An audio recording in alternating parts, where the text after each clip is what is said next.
Hi, I'm Darren Long from Delta Harbour Assets, and on this week's Hard Money Show, we're going to tackle the short term for gold. What does it mean for you? Well, gold is in a buy range, and we want you to own it now before it takes off. It is springtime.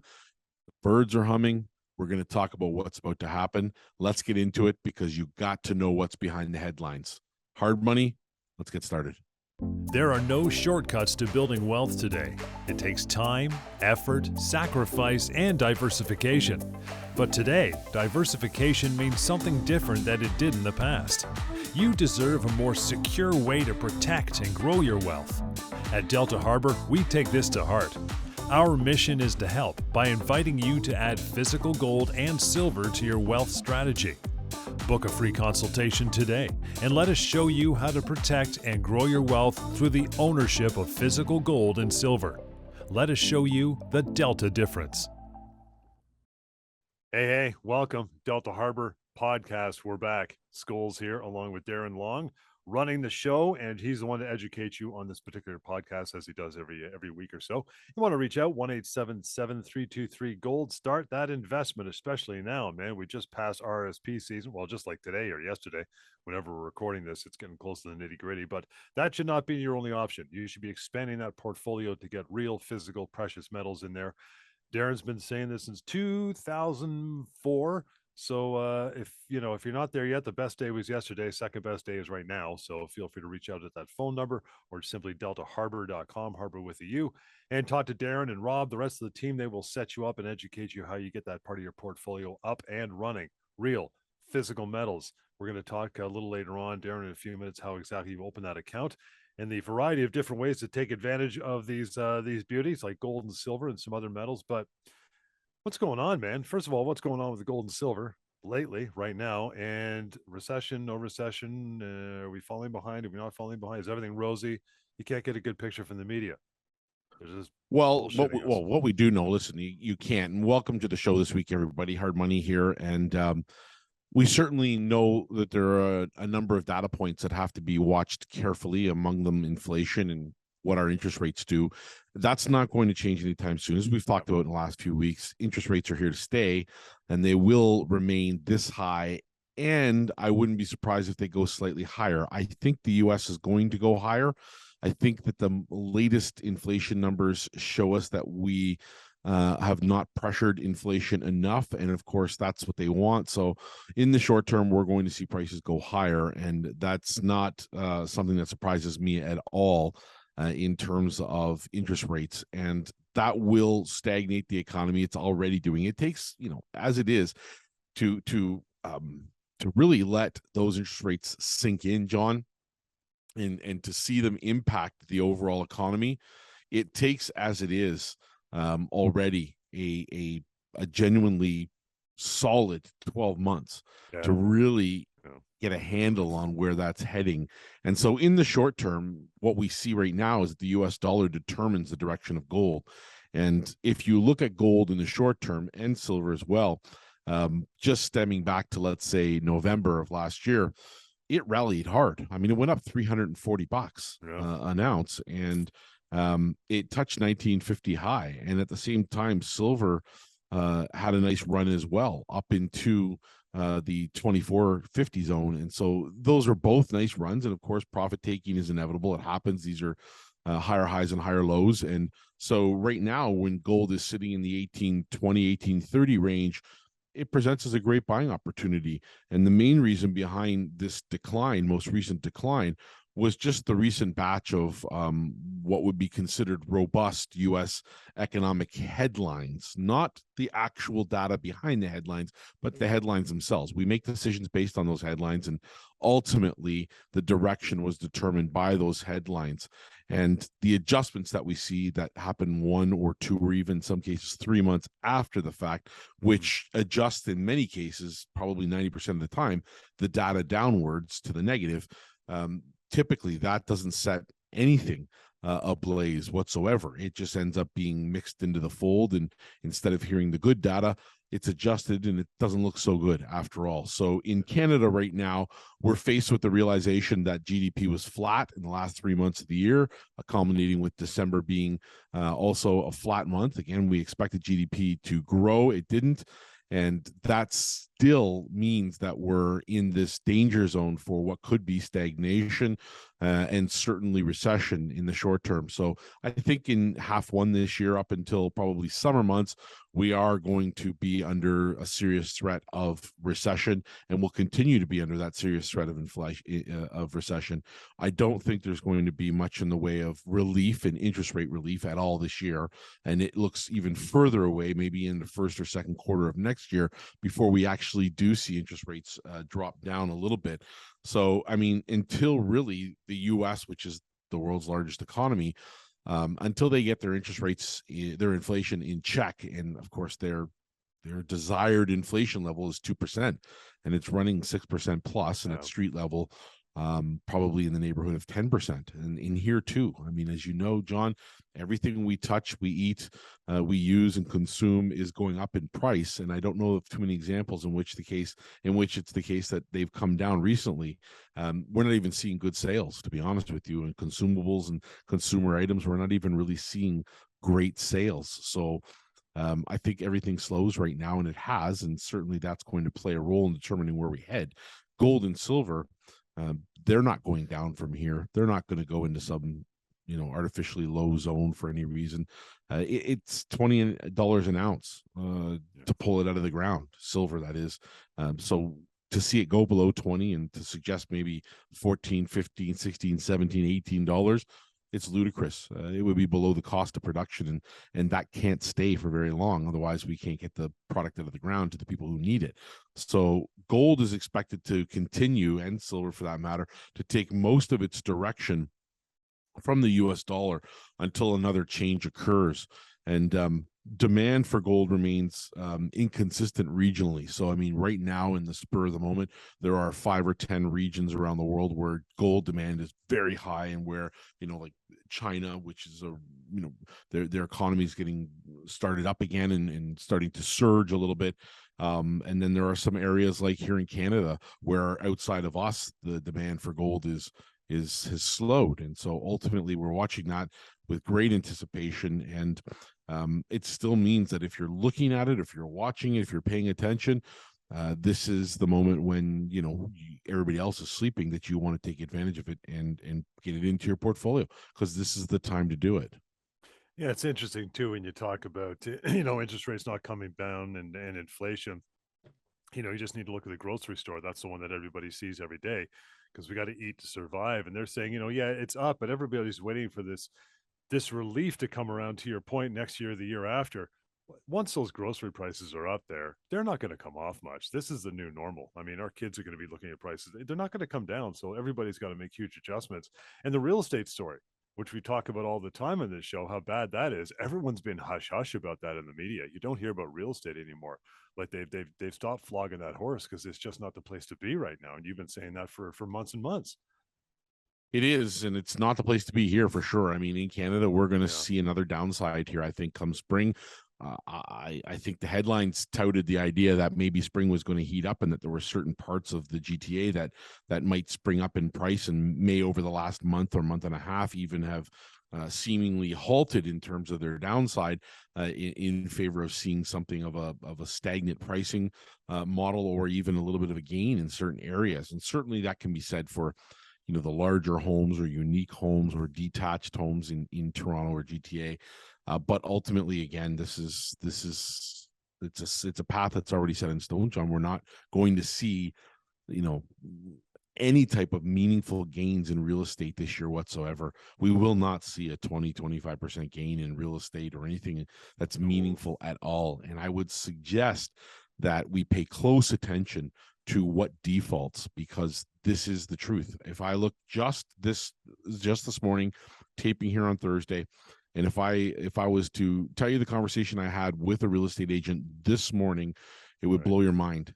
But in a nutshell, this is a seasoned real estate veteran who closes in the neighborhood of around 50 to 100 deals a year. Wow. And it's an extremely busy lifestyle for him. And he just took off and went to Florida.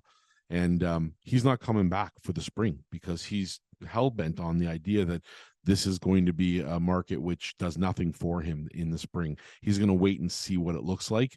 But again, a seasoned veteran who makes his bread and butter in the spring. He just left for Florida yesterday and is staying there for, the next 2-3 months. And he's not interested in coming back. He just says there's not enough that pulls him here. There's just not enough that's happening right now for me to get excited. Sure, there are going to be listings, and the market's going to be flooded with listings to see, and people want to be first in line to get out of this market, especially if they feel the prices are going down. But if you've made money in real estate, be smart, diversify your funds, get into an asset like physical gold or silver. I mean, it's averaging gold 9% per year. And in the good years where we've seen tremendous gains, some of those years have been 30-40% gains.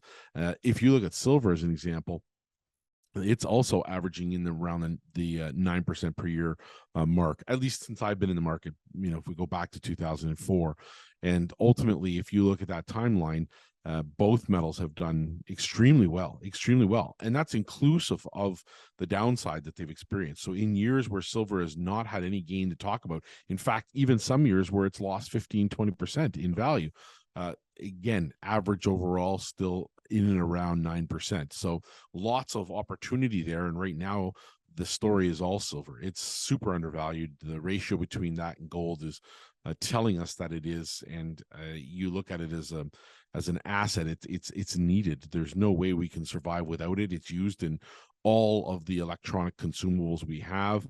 It's used in solar activity. It's used in water purification. It's used in batteries for EV cars. I mean, you name it. Silver is needed in this day and age more than it's ever been. And it's being sold at $20 an ounce or thereabouts in US dollars. And ultimately, that's something that's going to change, is going to get back to the norm, equilibrium. And that equilibrium right now should probably be in the neighborhood of 50 to 60, not 20 to 21. So I expect that to happen. And if you look at the key indicators, certainly in the U.S. last Friday, the USPC indicator, which is the Fed's favorite inflation gauge, which we closely monitor, it had a stronger than expected outcome, indicating that inflation in the U.S. too also is moving in the wrong direction. And you say groceries, I say everything. There's nothing that we're consuming. It's just that we've slowed our consumption of disposable items. So we're not buying as many pairs of jeans or shoes or purses or things like that. We've just halted, but we do have to buy groceries every single week. And of course, you can literally put $150 worth of groceries in one bag now. It's called easy. It's a sad state of affairs, a very sad state of affairs. And it brings meaning to the situation we find ourselves in, because how long can that exist? How long can we be in that situation? Already we know that if anybody bought a home in the last, say, 36 months, roughly on average about 60 to 70 cents of every dollar they make is going into house-related costs. So that leaves almost nothing for those leftover expenses, let alone the things that we use for disposable incomes like trips and vacations and, the extra car or maybe the toys we want, those things. So most people are buying that on credit, and that state cannot exist in perpetuity for longer than it already has. It's already coming down now. And so, yes, real estate plays a huge role in that. But if you look at the US and you look at where we're at, I don't think it's out of the realm of reason that at the next FOMC meeting, when the heads of the federal banks get together, that we'll find ourselves seeing the US raise interest rates again, and we will follow suit. There's no doubt about it. If they put up another 50 points, we'll go another quarter point. So don't be surprised if that happens. The core PCE inflation numbers increased month over month by about 0.6%, so almost more than 0.5%. And the year-on-year increase on those PC inflation numbers when they came out last week were 4.7%. So it's drastically different than what the headlines tout. And as much as any analyst wants to predict maybe the possibility of kind of getting through and skimming by without a recession, my opinion is wholeheartedly that you need to put solid assets into your portfolio now. You need to take a look at what's garbage in your portfolio, trim the fat, get rid of the dead horses, and take the profit off the table so that you're prepared, because there is more to come. And mark my words, it will be painful and it'll hurt. But if you're positioned correctly in assets like gold and silver, then you're going to see this play out favorably in your way. And as they say, bubbles tend to move towards their natural state, and central banks right now cannot afford a crash or depression. They cannot afford these things. The result, inflate or die. So that's where we're heading. We're going to inflate further, and that's what I expect out of this. And the cost of living is not going to decrease. You need to protect yourself, insure your wealth, and have quality assets like gold and silver. Well, as we get into the way we can do that now, Darren, it's funny you mentioned that. You've always said on this show for the last 20 plus years that it's a hedge against inflation. It's hedge against the banking system. You're taking your money and you're investing something that you have absolute control in. And when you get a government like ours, I mean, I guess any government would have done this. They go over. I don't know if you read that last week, in the 23rd, it came out that the feds went over for the Queen's funeral and blew $400,000 on that little trip, and bringing people like Sandra Oh, who's an actress, wonderful in Grey's Anatomy. Mark Tewksbury went over there. They stayed at a Riverside suite that was $6,000-7,000 a night. I mean, this kind of ass hattery. I guess their liberals wouldn't be the only ones that done it. I guess any government in power would have foolishly spent money like that in this current economic stream. Yeah, get your money out of the banking system, take control of your money, and get assets for long term like gold and silver, where you have complete control of. I mean, this just goes to your point. You talk about this every week. You hear stuff like that, and it pisses you off. Like the money's just flying out the door for no reason.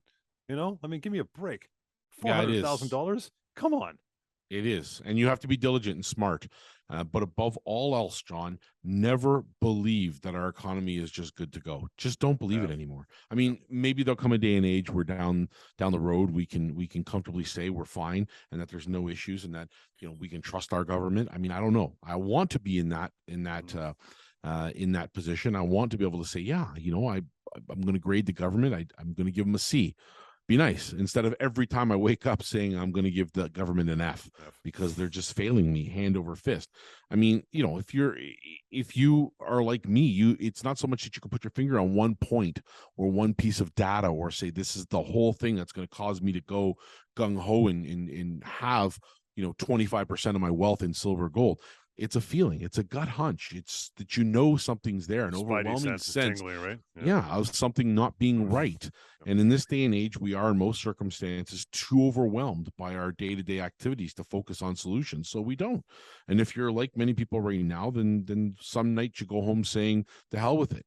And instead of actually spending an hour looking at your finances, looking at where your money is, you grab a cold beer, you put a steak on the barbecue, you sit in front of the TV, you watch the game, and you want to be taken away from all the bullshit of the world. I mean, in all honesty, when I hear about those types of headlines, when I hear that we were spending, exorbitant amounts of money per night on things we don't need, on things that are by all measurements, a waste of our hard-earned money, it makes me frustrated to no end. But what is the outcome? Well, I can tell you, I can't get to the government directly. I have to go through my member of parliament. So voice your concerns, be a voice of reason. Tell them that it pisses you off that money gets spent, because if you don't, nobody else will. They don't know what you're feeling if you don't speak and say your truth. Another way you can talk, John, another way you can speak, another way you can have a voice. Don't go and buy the shitty same thing you do and repeat the same mistakes you make every time. Every cycle you go through, what's the number one phrase that gets uttered in some form or another when recession hits? Oh, Mr. Smith, don't worry. Hold on. It's a cyclical market. What goes down is going to come up. Just sit tight. You're in a good position. Your money's just fine. It's absolute bullshit. You don't have to be a day trader to be wealthy. Just make the right decision every now and then. And one of them has to be to include a physical asset like gold and silver, when it's so easy to do this, and to have it in your portfolio as a measure of insurance, because you work too goddamn hard every day to put food on the table, to pay the bills, to have those little extras. And if you want somebody to take away, don't do anything. Just do what you're doing, because it's already working. Yeah. Give me the ways here as we tick down in time, pal. How do we get that portfolio happening? What are the options? Well, the easiest way is just to take a look at our website. Take a look at the product and deliver it and get it taken home. If you want a couple of $1,000 worth of silver or gold, dive in. Take a look at the product types. Take a look at the different prices and the variables involved. Ask questions if you want to connect with us. We're here for you, and there is no arm twisting. This is just a story being shared amongst friends, and that's all this is. We are just sharing stories. There is no extreme discussions about the end of the world or bunker building or anything of that nature. Just a bunch of common sense people getting together in this day and age to share this, and starts with our website. Just go there, take a look at the product, take a look at the reasons why you might want to entertain having some bullion in your portfolio, and that's the easiest way. Again, if you have a chunk and maybe it's too much to feel safe at home, or you want some liquidity, buying and selling by the phone is important to you, you can put it in storage. We offer vault accounts in your name, allocated, segregated. They don't touch my product or anyone else's product. And that is an option for you as well. Putting it into your RSP, your TFSA. We just saw the RSP deadline come and go on March 1st for the 2022 tax year. Yep. And it was tremendous for us. I mean, there was sleepless nights, but again, we had a tremendous uptick in the amount of business that came through the door that way. So you can put physical gold, bars, coins, physical silver, bars, coins into your portfolio inside your RSP, whether that's in a lira or a pension or something that's not performing at some other institution. Bring it over to Delta. We will help you to get physical gold and silver into your registered account. And then lastly, John, for those that are looking just to get into gold and silver and don't really care about how many bars of silver they have versus how many coins of gold they have or anything like that, we have the wholesale bullion account, which we call bulk bullion. And this just takes away all the guesswork. We have a bunch of gold and silver in the vault. If you want your name to be attached to any one of those ounces in 1 ounce segments, in 1 ounce increments, you can feel free to have the wholesale bullion account. And it's just a great way to get into the market, have exposure to gold and silver, and also be able to finance your purchase. So if you want to add more to it, play around with other people's money when the market's moving, get the most maximum potential return for your invested dollar, those options are on the table as well. Lots of easy ways to get in, John. All starts with a trip to the website or a phone call to the number that you so graciously throw out every week. And that's it, buddy. But you always stop with the we always stop down anyway. This podcast reminding people just to look out for your neighbor too, right? Especially in these times, it's key. And I know you always put that out there, right? Always put that out there. Always make sure you're taking care of your neighbor. And you can do that easily by just contributing to your local food bank. It is the number one way we can protect our communities, take care of our communities and the people that don't have as much as us. And believe it or not, right now, your neighbor is one of those people who are unfortunately in a dire strait situation, and pride gets in the way and you don't know it. You may live in a big house, you may have a 3,000 square foot home, but you wouldn't know that your neighbor has to go 2-3 times a week to make sure his family's fed through that local food bank. So please support your local food banks for sure. Make that phone call. Go to the website, deltaharbor.com, Harbor with a U. To invest, you can click on the e-store and invest right from your computer or your desktop, or make the phone call to Darren, have that chat and get that portfolio happening. It is high time you took care of that for sure. 1-877-323-GOLD is how you do that. And we'll catch you next time on the Hard Money Podcast.